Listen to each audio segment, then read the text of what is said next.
Hello, boys and girls. I'm Bishop Lucia, and it's my privilege this Holy Week to read with you a special book, The Tale of Three Trees. It's retold by Angela Elwell Hunt, and its illustrations are by Tim Junk. Once upon a mountaintop, three little trees stood and dreamed of what they wanted to become when they grew up. There we have our three little trees. The first little tree looked up at the stars, twinkling like diamonds above him. I want to hold treasure, he said. I want to be covered with gold and filled with precious stones. I will be the most beautiful treasure chest in the world. And there's our little treasure chest right there. The second tree looked out at the small stream trickling by on its way to the ocean. I want to be a strong sailing ship, he said. I want to travel mighty waters and carry powerful kings. I will be the strongest ship in the world. The third little tree looked down into the valley, below where busy men and busy women worked in a busy town. I don't want to leave this mountaintop at all, she said. I want to grow so tall that when people stop to look at me, they will raise their eyes to heaven and think of God. I will be the tallest tree in the world.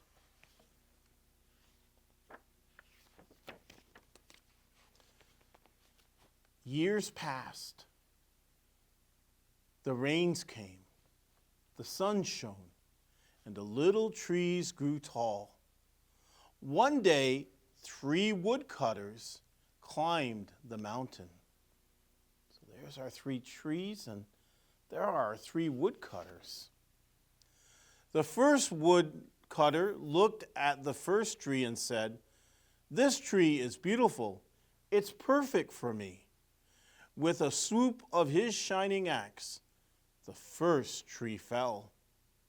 Now I shall be made into a beautiful chest, thought the first tree. I shall hold wonderful treasure. The second woodcutter looked at the second tree and said, "This tree is strong. It's perfect for me." With a swoop of his shining axe, the second tree fell. Now I shall sail mighty waters, thought the second tree. I shall be a strong ship fit for kings. The third tree felt her heart sink when the last woodcutter looked her way. She stood straight and tall and pointed bravely to heaven. But the woodcutter never even looked up. "Any kind of tree will do for me," he muttered. With a swoop of his shining axe, the third tree fell. The first tree rejoiced when the woodcutter brought him to a carpenter's shop. But the busy carpenter was not thinking about treasure chests. Instead, his work-worn hands fashioned the tree into a feed box for animals. The once beautiful tree was not covered with gold or filled with treasure. He was coated with sawdust and filled with hay for hungry farm animals. The second tree smiled when the woodcutter took him to a shipyard. But no mighty sailing ships were being made that day. Instead, the once strong tree was hammered and sawed into a simple fishing boat, too small and too weak to sail an ocean or even a river. He was taken to a little lake. Every day he brought in loads of dead, smelly fish. The third tree was confused when the woodcutter cut her into strong beams and left her in a lumber yard. What happened? The once tall tree wondered. All I ever wanted to do was stay on the mountaintop and point to God. Many, many days and nights passed. The three trees nearly forgot their dreams. But one night, golden starlight poured over the first tree as a young woman placed her newborn baby in the feed box. I wish I could make a cradle for him, her husband whispered. The mother squeezed his hand and smiled as the starlight shone on the smooth and sturdy wood. This manger is beautiful, she said. And suddenly the first tree knew he was holding the greatest treasure in the world. And there we see the greatest treasure. One evening, a tired traveler and his friends crowded into an old fishing boat. The traveler fell asleep as the second tree quietly sailed out into the lake.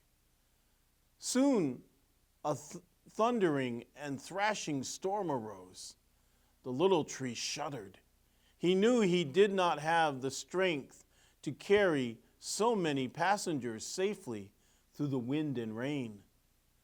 The tired man awakened. He stood, stretched his hand, and said, "Peace." The storm stopped as quickly as it had began.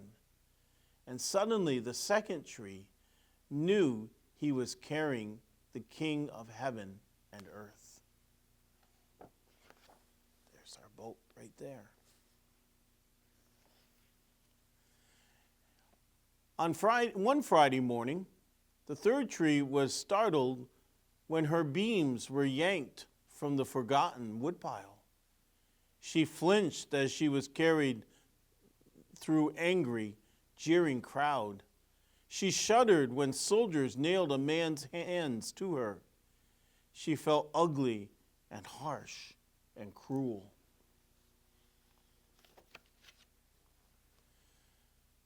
But on Sunday morning, when the sun rose and the earth trembled with joy beneath her, the third tree knew that God's love had changed everything.